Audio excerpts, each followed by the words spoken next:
नमस्कार, मेरा नाम सलोनी वर्मा है। यूपीएससी सिविल सर्विसेज परीक्षा 2020 में मेरी ऑल इंडिया रैंक 70 आई है और डीकेटी के इस वीडियो के द्वारा मैं अपनी प्रीलिम्स की स्ट्रैटेजी आप सबके साथ शेयर करना चाहूँगी। ये मेरा दूसरा प्रयास था।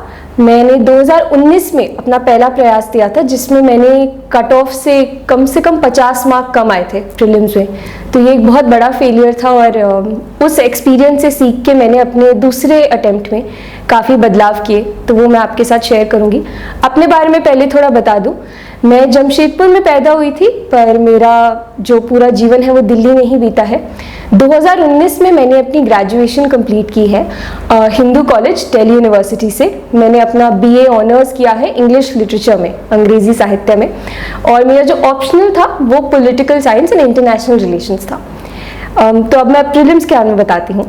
तो जो मेरा पहला प्रयास था मैंने 2019 में दिया था। मैंने थर्ड ईयर ऑफ कॉलेज में ही अपना मन बना लिया था कि मैं इस परीक्षा में बैठना चाहूंगी। यूपीएससी परीक्षा में असफलता सफलता का विपरीत नहीं है, ये आपकी सफलता की यात्रा का एक हिस्सा है। सिविल सेवक बनने के लिए आपके पास सब कुछ है, लेकिन आप केवल आर्थिक तंगी के कारण अगर डीमोटिवेटेड हैं, फिर स्मैश यूपीएससी 2023 पहल में आपका स्वागत है। सिविल्स डेली द्वारा ये पहल भारत का सर्वश्रेष्ठ छात्रवृत्ति कार्यक्रम है। रजिस्ट्रेशन के लिए 2 घंटे का एप्टीट्यूड टेस्ट सभी के लिए निःशुल्क है। शीर्ष 100 रैंक लाने वाले छात्रों को स्मैश फाउंडेशन कोर्स पर 60% की छूट मिलेगी। परीक्षा की तिथि 20 मार्च है।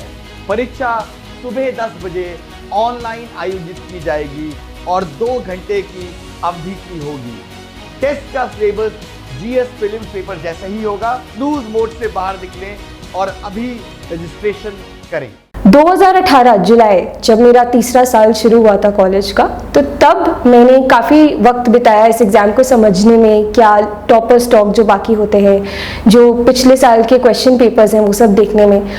फिर उसके बाद अगस्त और सितंबर 2018 में मैंने स्पेक्ट्रम जो कि मॉडर्न हिस्ट्री के लिए है और लक्ष्मीकांत जो कि पॉलिटी के लिए है, ये 2 किताबों से अपनी तैयारी शुरू की थी। उस वक्त यही गोल था कि 2019 में बैठेंगे और पहले प्रयास में ही निकाल डालेंगे।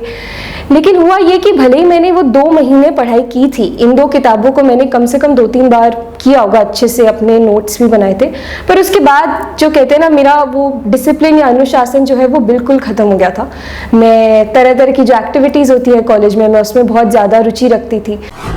डीकेटी यूपीएससी सीएससी, अगर आप केवल सिविल सर्विस परीक्षा के प्रीलिम्स, मेंस और इंटरव्यू के वीडियो देखना चाहते हैं तो सब्सक्राइब करें डीकेटी यूपीएससी सीएससी चैनल। यहाँ आपको टॉपर्स के वीडियो रैंक के हिसाब से अरेंज मिलेंगे। चैनल के लिंक के लिए डिस्क्रिप्शन बॉक्स में जाएं। तो वो एक डिसिप्लिन बिल्कुल चला गया, इसलिए जब अगले साल प्रीलिम्स आया तो तब भी मैं थोड़े झूठे दिलासे में थी कि चलिए दे देते हैं, क्या पता तुक्के में ही निकल जाए। पर वो ऑब्वियसली एक बहुत कहते हैं अनुचित नीति थी, क्योंकि अगर उस साल निकल भी जाता मेरा तो मेंस में तो मतलब निश्चय तौर से बहुत ज़्यादा भारी तरीके से मैं फेल हो जाती। तो 2019 में जब मैं प्रीलिम्स में गई तो ऑब्वियसली मैं अच्छा नहीं परफॉर्म कर पाई थी, लेकिन उससे मैंने काफ़ी कुछ सीखा जो अब मैं आपके साथ शेयर करना चाहूँगी, कैसे मैंने बदलाव लाए अपने तरीके में। पहली चीज़ तो ये सीखी थी कि भले ही मैंने तैयारी ठीक नहीं की थी, लेकिन पॉलिटी और हिस्ट्री जो मैं पढ़ के गई थी उसके सवाल मैं कर पा रही थी अच्छे से। तो ये मुझे कॉन्फिडेंस मिला कि अच्छा अगर मैं पढ़ के जाऊंगी तो शायद मैं कर सकती हूँ प्रीलिम्स कम से कम।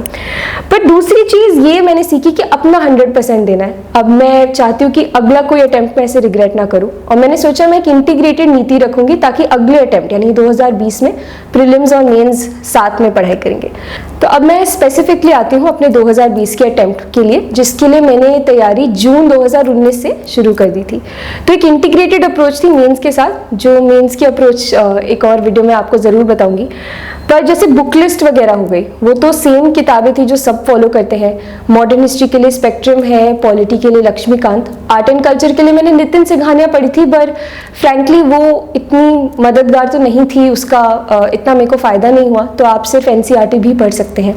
ज्योग्राफी के लिए मैंने एनसीईआरटी से शुरुआत ज़रूर की थी, पर मुझे इतना समझ नहीं आ रहा था NCERT, तो मैंने pmfis.com करके एक साइट है, वहाँ से फिर मैंने मदद ली थी। इंटरनेशनल रिलेशंस जो है उसके लिए कोई भी कोचिंग का PDF ले लें, मैंने विजन IAS का लिया था जो साल के एंड में आता है। और उसके बाद जो इंडियन इकोनॉमी है, मुझे बहुत डर लगता था इससे, तो मैंने बहुत सारे सोर्सेज इसके लिए यूज़ किए जो शायद ज़रूरी ना हो। मैंने मृणाल सर के YouTube चैनल्स देखे, मैंने फिर उसके अलावा एक रमेश सिंह जी की किताब है उसको यूज़ किया, और जो करंट अफेयर्स होते हैं वो, और उसके अलावा जो एनवायरनमेंट है उसके लिए मैंने शंकर IAS की एक किताब का इस्तेमाल किया था, और यही सब है, मोस्टली करंट अफेयर्स। तो किताबों के बावजूद मैंने कुछ चीज़ें की थी जो मैं यहाँ शेयर करना चाहूँगी। पहली बात तो ये कि मेरे पास एक गूगल एक्सेल का स्प्रेडशीट होता था। उसमें मैं क्या करती थी, जो भी मैं टेस्ट लिख रही हूँ प्रीलिम्स के जो मॉक्स हैं, उसमें मैं रिकॉर्ड करती थी कि अच्छा ठीक है, टेस्ट नंबर 1 स्कोर इतना आया है, कितने मैंने क्वेश्चंस अटेम्प्ट किए, कितने सही हुए, कितने गलत हुए, एक्यूरेसी रेट कितनी है। तो जब 10-12 टेस्ट होने लगे तो तब मुझे एक पैटर्न दिखने लगा कि हाँ शायद मैं इतना जब अटेम्प्ट करती हूँ तो इतने अच्छे नंबर आ रहे हैं, इतने नहीं। मैंने कुल मिला के कम से कम 80 से 90 टेस्ट ज़रूर दिए होंगे, वो इसलिए भी क्योंकि हमारा प्रीलिम्स काफ़ी डिले हो गया था कोविड के चक्कर में। तो एक ये कि मेरे पास एक गूगल शीट थी जिससे मेरा बहुत डेटा बन गया था आफ्टर अ पॉइंट कि अच्छा ये मेरा जो कहते हैं ना स्वीट स्पॉट, कि यहाँ पे मेरे नंबर अच्छे आ रहे हैं। जो दूसरी चीज़ मैंने की थी प्रीलिम्स के लिए वो करंट अफेयर्स, और वो मैं आपके साथ शेयर करना चाहूँगी। तो मैं क्या करती थी, रोज़ न्यूज़पेपर पढ़ती थी, पर न्यूज़पेपर पढ़ने से पहले कोई भी ऑनलाइन वेबसाइट, मैं इनसाइट्स ऑन इंडिया खोलती थी, पहले मैं देखती थी उन्होंने क्या करंट अफेयर्स डाले हैं उस दिन के। तो मान लीजिए शाम के 7 बजे मैंने खोले, आधा घंटा लगता था उनके करंट अफेयर्स पढ़ने में। उसके बाद मैं अखबार खोलती थी द हिंदू, और जो आर्टिकल्स उस अखबार के इनसाइट्स ऑन इंडिया ने ऑलरेडी कवर कर दिए हैं, मैं वो पढ़ती नहीं थी अखबार में, मैं वो स्किप करती थी, और अखबार में वही पढ़ती थी जो उस वेबसाइट ने कवर नहीं किया है। तो इससे काफ़ी टाइम बचता था, क्योंकि काफ़ी कुछ तो कवर हो जाता था। तो आप ये शायद ट्राई कर सकते हैं। तो डेली ये स्ट्रैटेजी होती थी अखबार पढ़ने की, और मंथ के एंड में कोई भी मैगजीन आ गई, मैं विजन का यूज़ करती थी, उससे मैं टैली कर लेती थी कि अच्छा मुझसे कुछ छूट तो नहीं गया। तो दिन के मेरे को 1 घंटे ऐसे लग जाते थे करंट अफेयर्स में।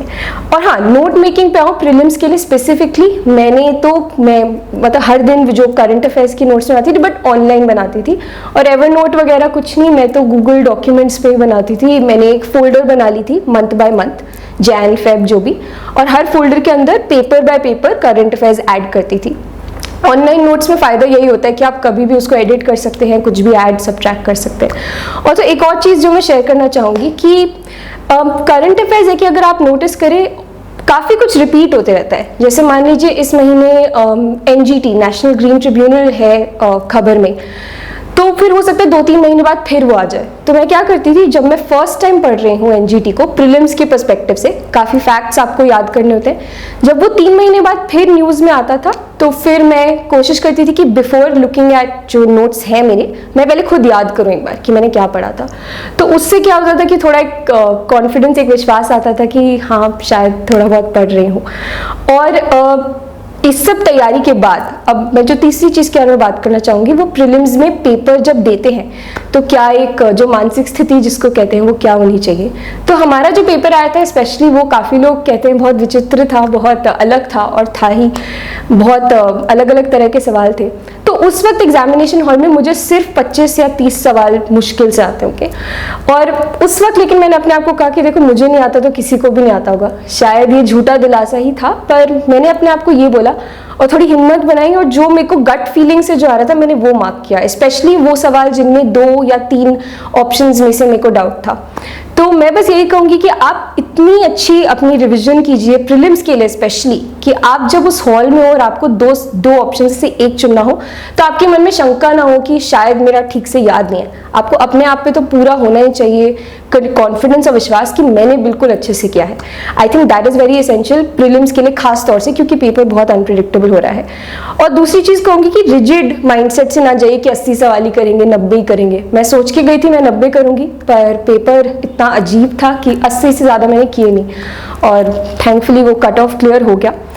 चौथी बात ये कहूँगी, CSAT बिल्कुल इग्नोर ना करें। मैं तो ह्यूमैनिटीज़ की छात्रा थी, तो मैं तो काफ़ी मतलब डरी रहती थी कि उसी में शायद नंबर ना आए। पर हाँ, बहुत ज़्यादा मेहनत की ज़रूरत नहीं है उसमें भी। आप प्रीवियस ईयर पेपर्स निकालिए, उनको सॉल्व कीजिए एंड उससे काफ़ी काम आपका हो जाना चाहिए। और अंत में प्रीलिम्स के बाद में बस एक चीज़ कहना चाहूँगी कि ये बस एक क्वालिफाइंग स्टेज है, उसको वैसे ही ले। और कोई भी मतलब एक कोई सेट तरीका नहीं है इसका। तो अगर आप किसी सब्जेक्ट में, जैसे फॉर एग्जांपल मेरे लिए इंडियन इकोनॉमी में मैंने 2 महीने दिए थे, मुझे सबने कहा ये बहुत ज़्यादा है क्यों, बट मुझे पता था मुझे वो चाहिए।